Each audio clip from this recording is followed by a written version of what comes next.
My mom used to say that nothing good happens after dark. But you know what? In my life, I've actually found that I've learned the opposite. Sometimes the best things happen after dark. The conversations that we have, that we avoid in the daylight, the truths that men bury, the whispers that women talk about, the things that we're all thinking, but no one dares to say. Well, Gloves Off After Dark is where we bring all of that out into the open, the bold, the seductive, the unfiltered. It's not just a show about men, it's a space for men and women to face what's real and maybe, just maybe, co create something healthier. I'm your host, Dr. Kalpana Sandar, and no, I'm not doing this alone. With me is my co host, Joshua T. Berglan. He is known as the world's mayor. And I chose him for a very specific reason because his life is very different than mine. And, well, of course, he's a man, so that helps. And our perspectives may not always match, and that's exactly why these conversations matter. Tonight's topic: the weight of silence. What happens when men are not allowed to express their emotions, their fears, their shame, all of that? Well, you know what? It takes a toll. And we're going to find out on Gloves Off After Dark. So let's welcome my co host, Joshua Berglan, and we are going to get into it.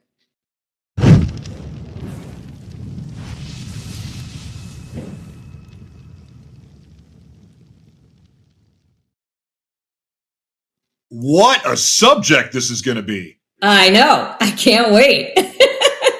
Oh my gosh, I have so much to say about this one too. Oh, I know you do. And that's why I thought it was a great topic. I was like, this is something that's going to shake people up. And it's important, you know? So just for those of you out there, I mean, obviously this is a topic that you and I are going to talk about, but it's especially important to me because I have two sons, two adult sons. And you know, I've seen this firsthand from a mother's perspective. So now I get to hear it from a man's perspective. A very complicated man's perspective. Oh, yeah. Well, that's layered, and I love that. So what comes to mind when I say that? The weight of silence. Men are not supposed to express their fears, their emotions. What comes to your mind when I say that? It's in the how. Because I'm all about the voiceless having a voice. Like, and no one should be silenced. No one. At the same time, truth matters. And there's this fine line. Like, I'm somebody that comes from a place of rage and trauma. And that's how all my relationships everything was a trauma response. Mm-hmm. And so me using my voice was out of panic, out of fear, out of not from a grounded, sincere place. So what I was saying was, it was toxic. So, it's tough not having a voice, but when you're saying negative things and you're just spewing nothing but nasty things, it's like, you're causing more harm than good. So I think it's in how you say it. And that's one thing that I've had to learn. And since I've stopped disassociating and my mental health has gotten better, I've learned how to, deal with conflict and deal with things that maybe I don't like or reversing triggers. And so what I've learned through that healing process is there's a lot I don't need to say, but it takes work and time to learn how to say things the right way so that you're not stoking the fires. And I'm so grateful for the woman that I'm dating now who serves as a very powerful mirror that holds me accountable, also takes no crap. So if I'm being sensitive or dramatic, I'm not going to get the response I need. That's good on her. And that's teaching me how to be a better communicator and also make sure I'm really thinking through what I'm about to say before I say it. In other words, I'm not speaking from a reaction, but I'm speaking from a place that's grounded, that's true, and not out of emotion. Because honestly, I'm an emotional, passionate guy. But that leads me into some really dangerous things. And so one of the things I've learned to balance is to contain it a little bit, but also wait before I respond. And that's been huge. That's such a great point you bring up. But, that is not a thing that's only for men. That No, happens. That's the same. That's something you and I share. I'm also very passionate and very emotional. And I've learned over the years what not to say and to hold back a little bit and to say it in a different way. So I've gone through that same journey. And, my trauma response was, I think, very different than yours. But trauma is, I don't know, I think it comes out in the same way no matter how you've dealt with it. I mean, it can. I mean, some people deal with their trauma responses with, like for me, my trauma response was drugs and sex. Mm-hmm. Like that became the cure all. So if I was mad, angry, happy, sad, like drugs and sex were my thing. So, but some people that are sexually abused and physically abused take a different route. Like maybe they become asexual, maybe they shut down, maybe they become introverted. I Mm. became socially slutty, meaning I needed all the attention that I could get. I whether it was sex, I didn't care who it came from. I just wanted to feel like I was loved and I had value, or whatever it may be that I was searching for that moment. Like I needed that fix, and mine came from sex and drugs. And so that's not healthy, but not everybody responds in that way. It's differently, but nonetheless, anything that any way that we react or respond that is not true to ourselves, I think it kind of leads us to some pretty dark places, regardless, whatever the trauma response is.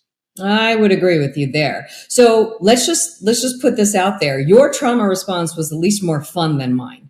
It Okay. was, I mean, Well, I don't know. It sounds more fun. I don't know if it was, but it sounds it.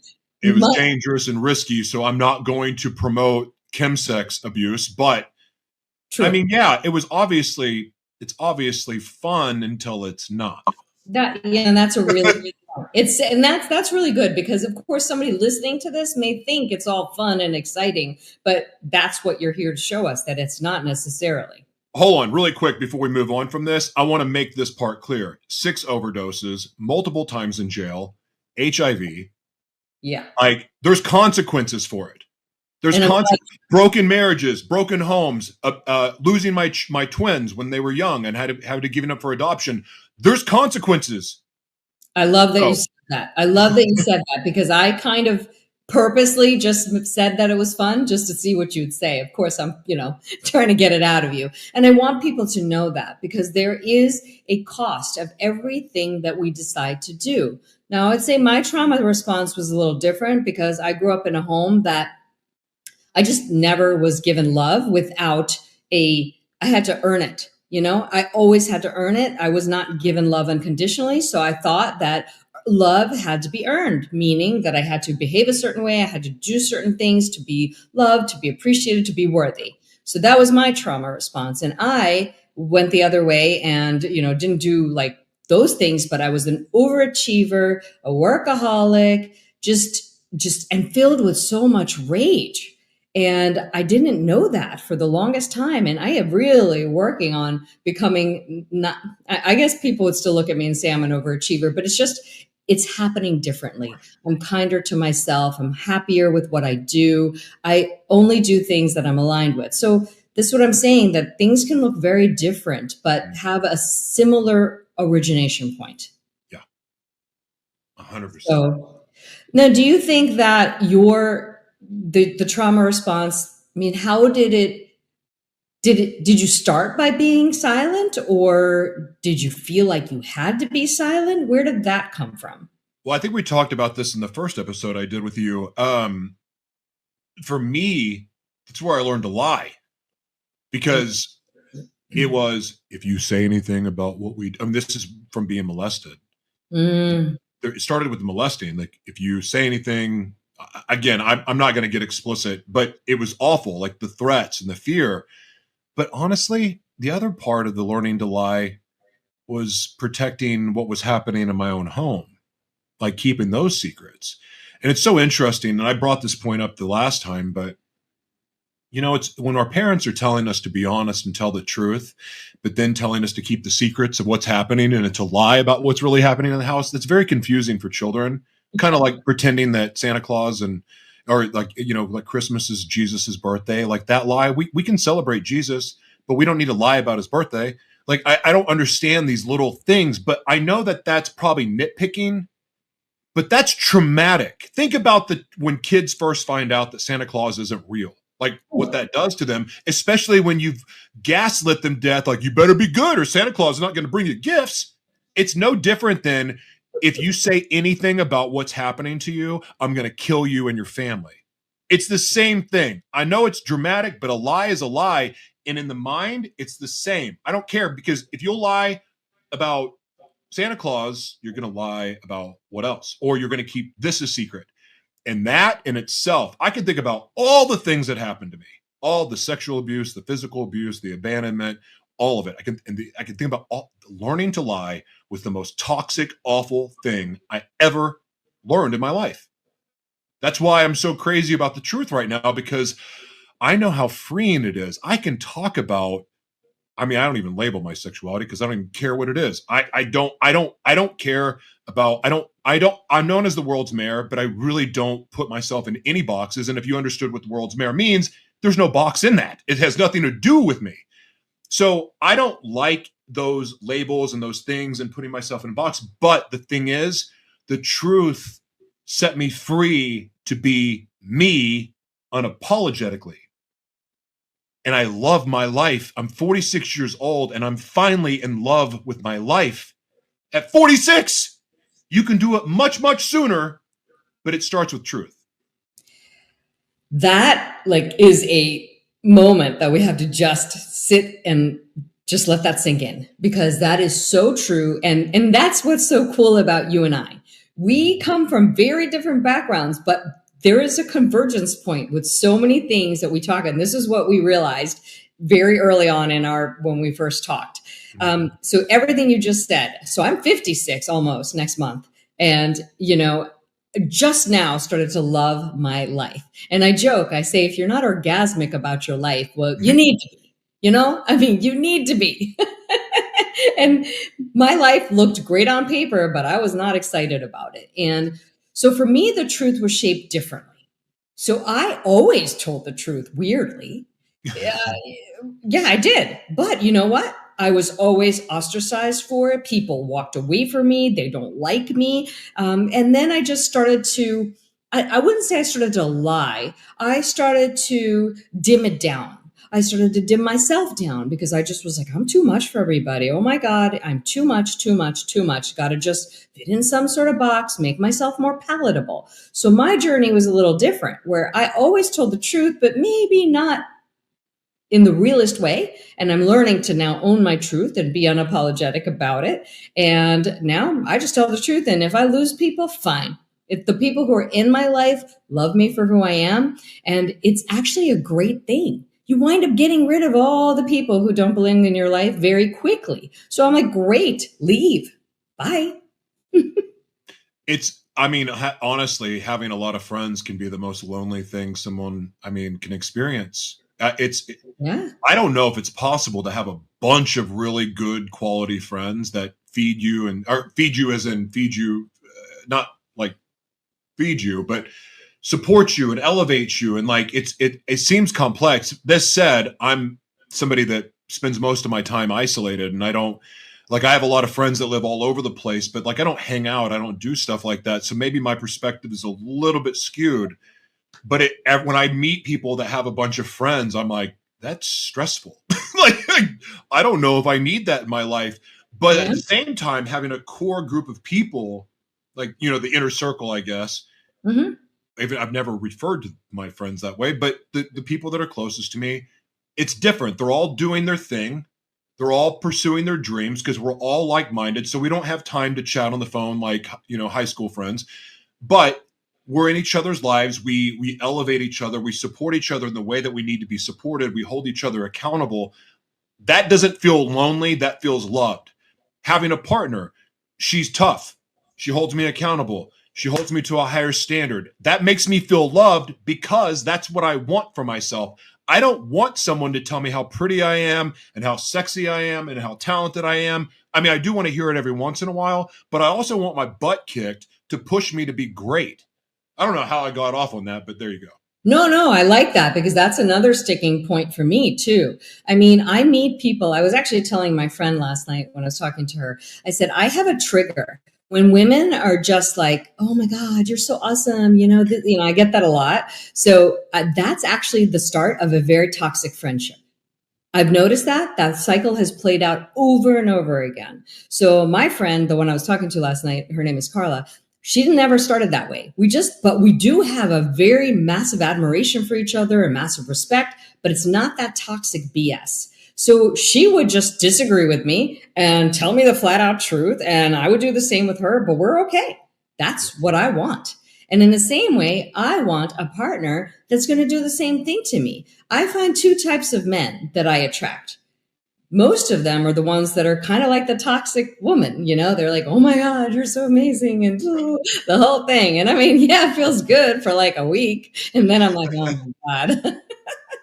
Or the ones who are scared to fucking death and run the fuck away. And the minute they feel some surge of my power and they're like, oh my God, that's way too much. Let me run away like a scared little boy. So that's usually what I find. It's one extreme or the other. And honestly, I am still waiting. I mean, I'm figuring if you found a woman who'll kick your ass and be honest with you, there's a man out there who can do it too.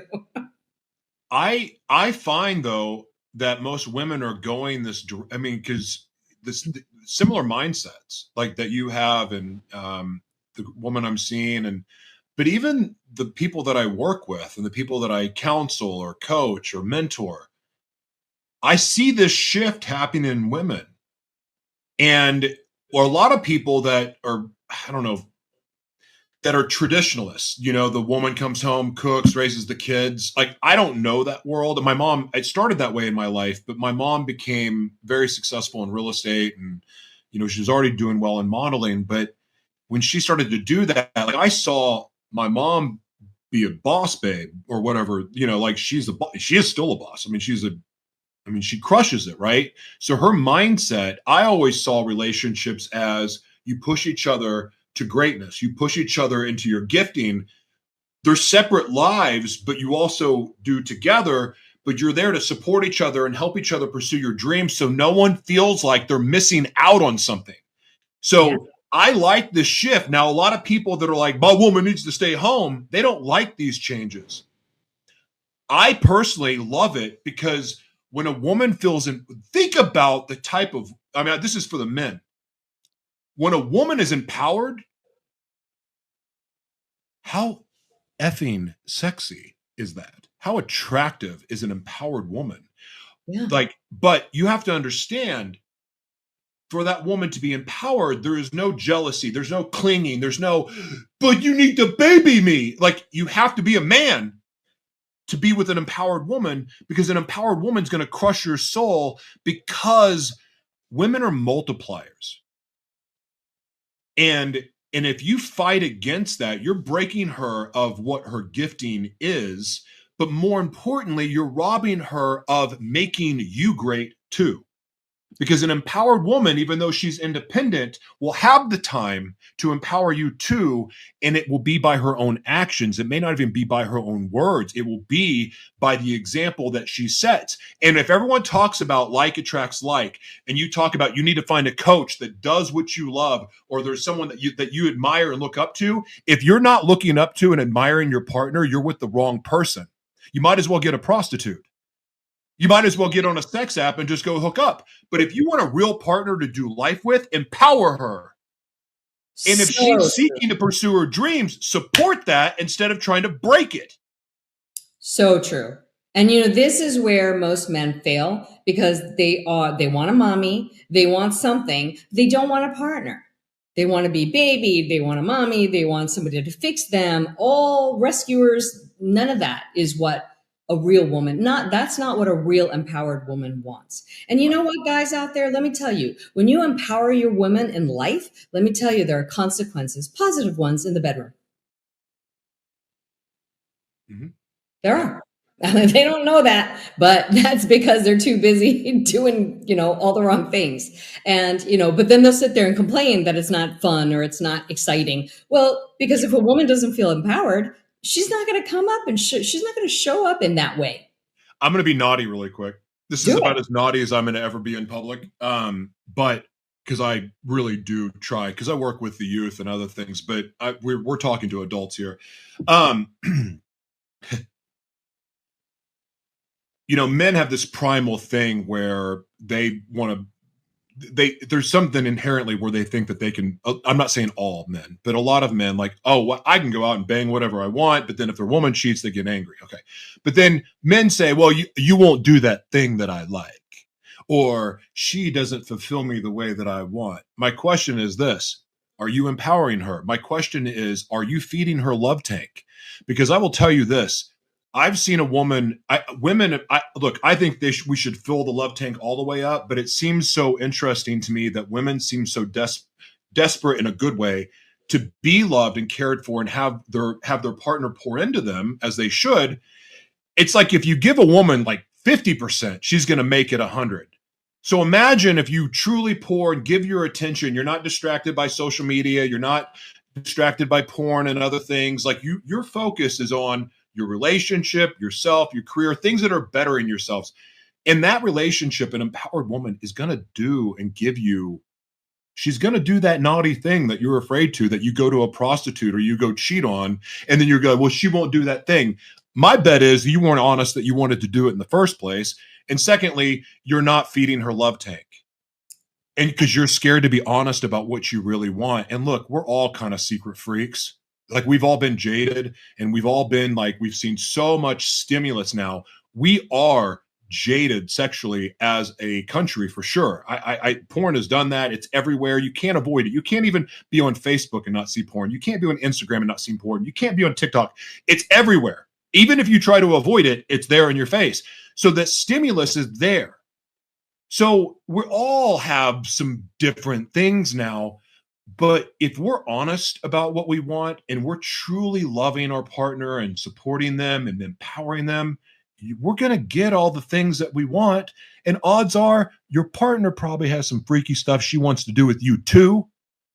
But if she doesn't feel safe, loved, and empowered, you're not going to see that.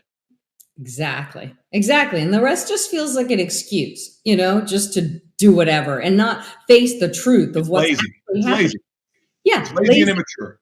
Yeah. Because you don't have the guts to say it or really talk about it and have a mature conversation about it. I've always felt there's no rights or wrongs with whatever people want to do. Just make sure you're bringing it up and having a decent conversation about it. And whatever's good for two people, that's their own business. I'm not here to judge. I don't care what people do, frankly. And, I know that's not popular opinion, but I don't care. And, recently I had this woman who judged me about something. And yet what she was doing was way worse.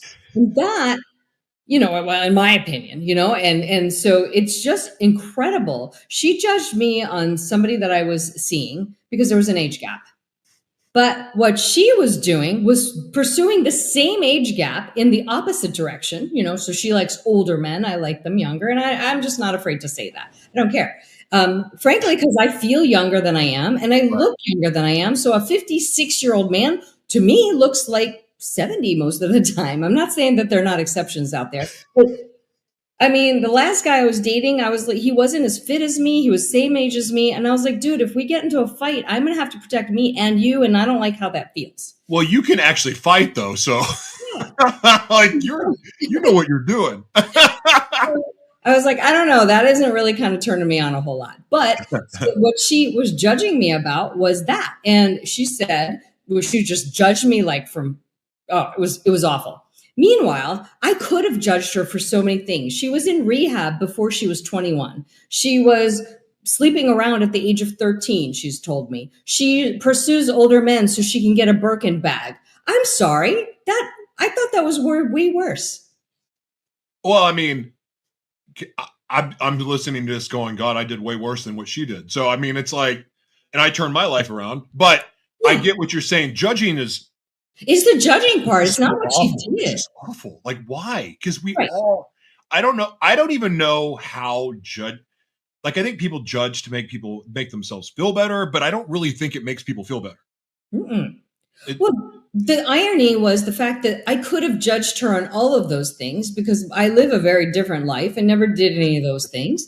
I could have completely judged her, but I never did. And then she comes back and she judges me. And I'm like, what in the world? I said, that was the end of that. I mean, that was the end of our friendship.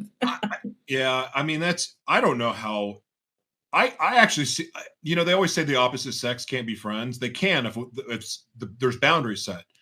Yeah. I just don't know how people are friends with the same sex. Like, that part is complicated to me, because women are not nice to each other. Like, it is awful. Like, women do not support each other unless if it's like they've joined a cult, like it becomes this cult like thing, then they join that. But it's not rooted in reality. It's like the feminist movement was created by men. Like, so like that's just blind sheep doing this. I'm all for women empowerment, but that swung the pendulum all the way to some other ridiculous place. I'm all for, I don't care if you're gay or trans or whatever you identify as, but this whole LGBTQITVVBB, SWVY, XWZT, that's a funded movement. It's a funded movement. So there's an agenda behind it. It's not about equality. It's a lie. Look, I'm blessed to work with the UN. I get to speak at the UN. I get to do a lot of things with global organizations. I know the Agenda 2030 and the things that are happening right now. And it's like, it's also very, very obvious. There's just a lot of well-funded movements to be able to push people into a certain way of doing things that is really unnatural and not for them. But the problem is, while all this is happening, it feels rapey to have these things pushed on us. We should instead be spending our money and our resources on empowering people to live the lives they were created to live, because if you're living in purpose, you don't have time to be a racist, homophobic douchebag. In fact, when you're living in your purpose, you're seeking to elevate, you're seeking to make the world a better place, you're seeking to serve, you're not seeking to eliminate. So that gets rid of racism, that gets rid of discrimination and judgment. If our leaders in our media, instead of stoking the fires of division, start to bring people together and provide everyone equal opportunities, instead of having this, I'm all for the wealthy, but at the same time, the system is also rigged against a lot of people as well. I know this for a fact, and there's changes coming. We are there's just all of this deception, but I really wish that we could create the space where we could celebrate each other's uniqueness and differences, because honestly, that's where we learn. That's where we grow. That's where we go, you know what? You're pretty interesting. Maybe I don't want to be on my phone at dinner during this conversation, because hearing what you have to say, even though I may not agree with it, or maybe I don't understand it, this is far more interesting than what's coming on my news feeds. So anyway,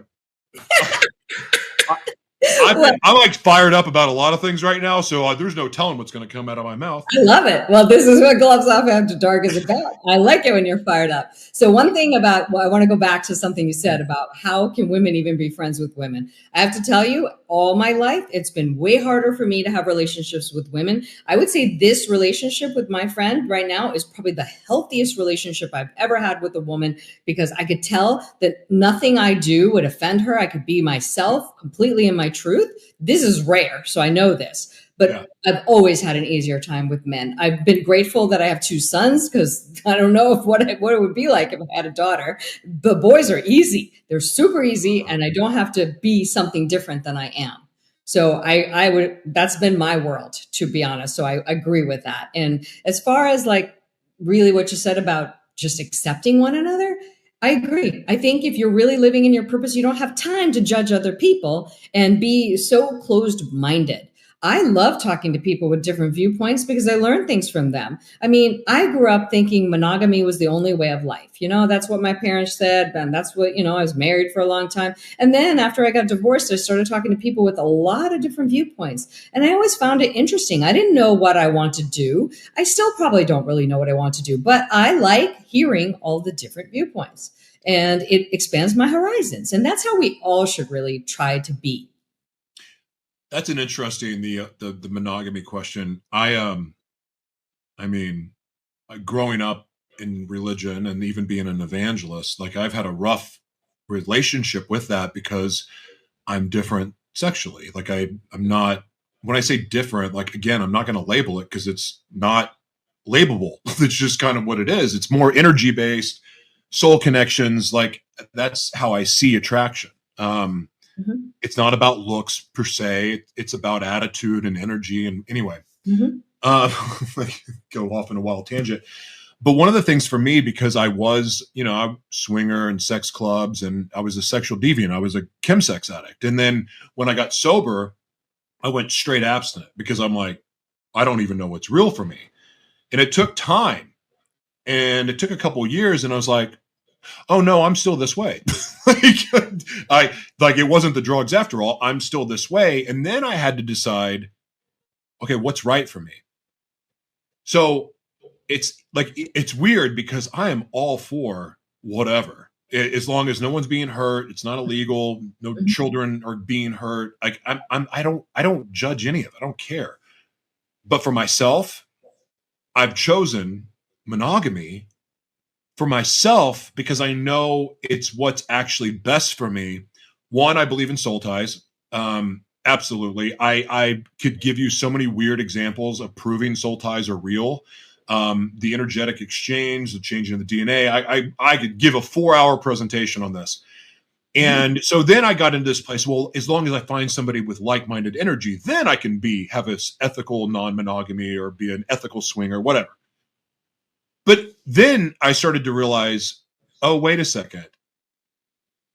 This is a massive distraction for me because I really love sex. And if I know that it's okay for me to do this, then all of a sudden it's going to be like, well, now, like, whatever relationship I'm in, or if I'm trying to work, and it's like, well, I could just go on this sexcapade. So it became a distraction. And so, like, I knew for me what was right was monogamy, was finding somebody that I truly saw as an equal partner, a queen, and that we elevate each other. And it's about the purpose of why we're together, and then taking all that crazy energy and just pouring it into each other sexually. I've never done that in a relationship until now. And it's been more fulfilling for me. I mean, do I still get all the crazy thoughts? Yes, I do.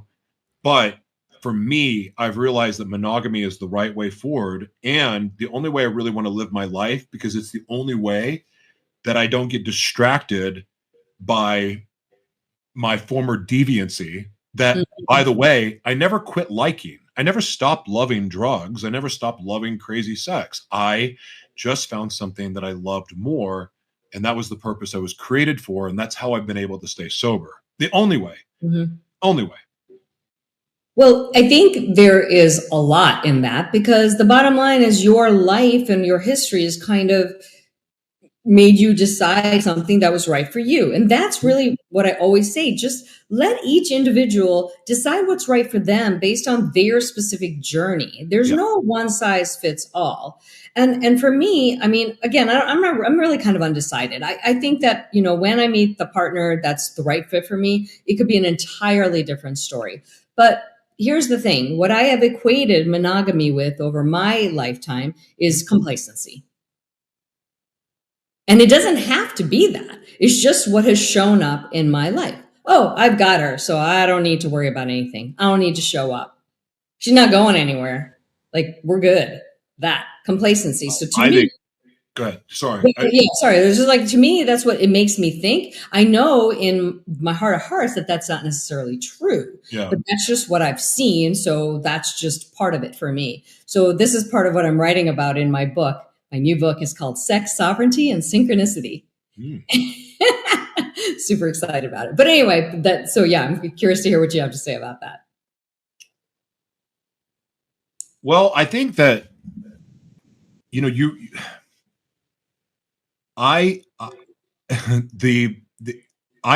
think that everyone ultimately has to do what they feel is best for them, because they are the ones that have to live with themselves. And any decision that we make, we're the ones that live with the consequences.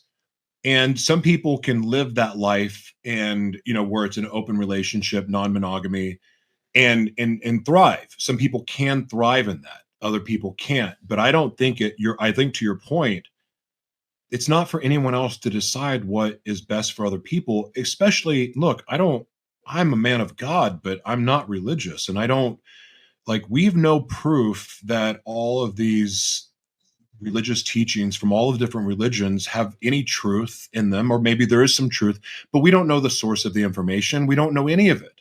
And through my own actions and even being an evangelist, like, again, I'm still a man of God, but the things that I learned being in ministry really wrecked my world.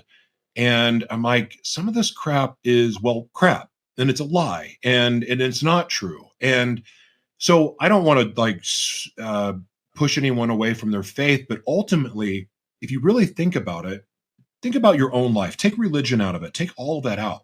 You're living your life and you're doing what you feel is right.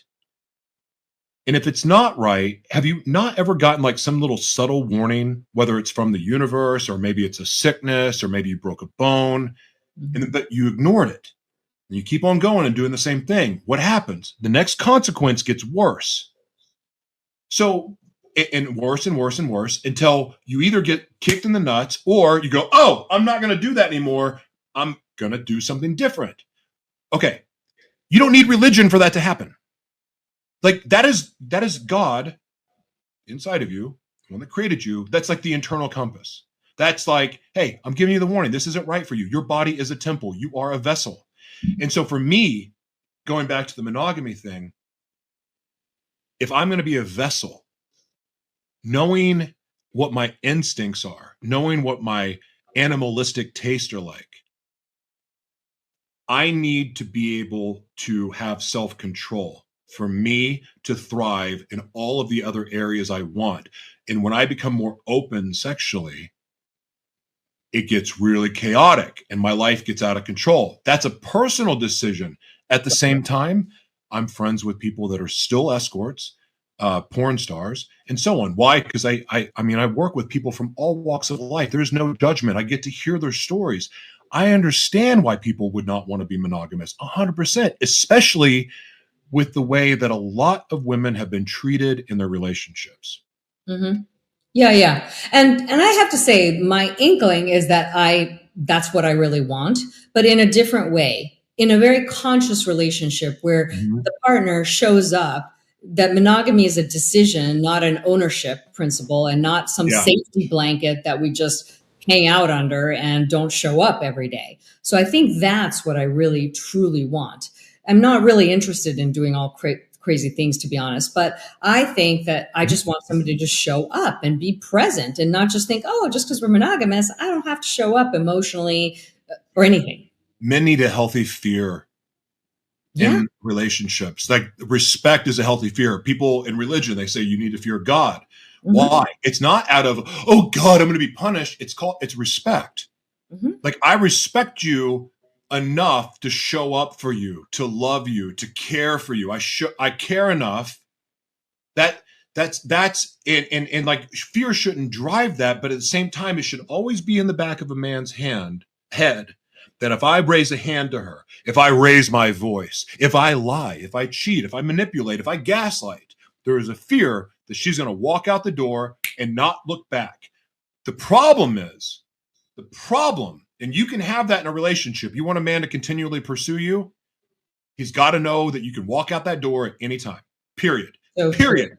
Because the minute the man thinks he has conquered, the boundary game is over. You've lost the ability to establish boundaries. Reestablishing boundaries is very challenging. It's better to do it up front and keep them. And that from the very beginning, for men out or for ladies out there, they have to have a healthy fear of you leaving. Oh my God. They act bad and they act like little babies and they act immature, or they lie to you or they gaslight you. Cut it off. Remove contact. Stay away. Because that's the only way they're going to learn. Because the minute you give in, you're screwed.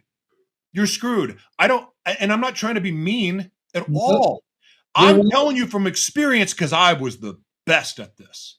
I have all of the relationship failures. I have relationship success now, but I have all the failures to prove to you that I know what I'm. In fact, you can go talk to any of my ex-wives or ex-girlfriends. They're going to tell you. But I've also worked really hard to heal and to become a better man. But these warnings I'm giving you, listen, I had multiple personality disorder, dissociative identity disorder, and thrived in a relationship. That is almost impossible. And even though I've healed from that now, I thrived because it can be done, but it takes communication, it takes boundaries, hardcore boundaries. And without them, your relationship has no success because men want to conquer and men want to own. And if you want a man to pursue you, to always be super into you, not get distracted by nonsense, he's got to know that you can walk out the door at any time. That is like the mic drop right now. So I'm like, that's where this needs to like land, because that is a mic drop moment. And it's more powerful coming from a man than coming from a woman, because how many women out there actually would walk away? I know I stayed too long in 2 relationships. I won't do that again. And that's because I found my power and I'm fine being alone. Because once you're comfortable, ladies out there, this is for you. If you're actually comfortable being alone, providing for yourself, sitting alone at dinner, sleeping by yourself, having no one to lean on emotionally for support, if you're fine alone, you are fucking invincible. And that is where I am right now. I don't care. I'm not single because I have to be. I have guys pursuing me. I'm just not in a relationship because you're not the right one. I make whatever I want out of it, work or whatever, but I am not going to just be with somebody. And this is not what most women do. They're just with somebody because, oh my God, I'm partnered. I have a husband. I'm sorry. I'm just going to make fun of them because a lot of women out there are doing this. And I don't care. This is Gloves Off After Dark. I'm going to say it like it is. I mean, really, they're just so proud of the ring on their finger and being partnered that they don't care what that partnership is costing them. And I'm not saying that's in every case, but I hate to say it. I think it's in a lot of cases that they're not really that thrilled about being partnered. That partnership isn't serving them except to just say, I'm partnered. I don't want that. I want a partnership to serve me and I serve it. That there's some growth, there's some beautiful things happening. We both have our purpose. We both are elevating each other. We show up for each other. We're emotionally vested, physically vested, the whole thing. If I don't have that, I'm good. And that's where I think most women should eventually get to eventually call in the right thing. I know women look at me and they're like, oh, I've got a partner. You don't. That's fine. I don't want the partner you've got. Thank you. It's a weird flex. Anyway. I just got real riled up. You got riled up, then I got riled up. No, not you. I'm talking about people like, I have a partner, you don't. That is like the most lame flex ever. Oh, yeah. I mean, it's just, it happens a lot. They don't say it in words. But they say it, if that makes any sense. Yeah, I know. I know what you mean. So, and I'm just like, whatever, I could have many partners. I just don't want those. I'm waiting for the right one. I really am going to continue waiting for the right one. Life is more fun when we celebrate each other's happiness and success and love and then also, and if the love fails or the relationship fails, life is more fun when we can show support instead of judging. I'm very competitive. I mean, I can't do yoga without trying to compete with some woman, a ballerina, which I have no business trying to compete. But like in my mind, I'm like, I'm going to get you. It's how I am. It's so hard for me to not be that way. I'm like that. I had a point. I lost it. Never mind. I was going somewhere with that. But anyway. I think you were trying to say that we should all be supportive of each other. Yes. Oh, because everything is, there's just like, there's sports competition and like social media and the trash talk and the vile, and then just people lie on each other. Like, how is that fun? How is it fun to lie on someone else's name or to lie on what someone else did? Like, isn't it more fun to discuss what really happened instead of pretending something that happened and then discussing that? It just seems weird. Oh, totally. Well, I think like that was the mic drop moment. Like, women know that let them know you can always leave. And this is not a game.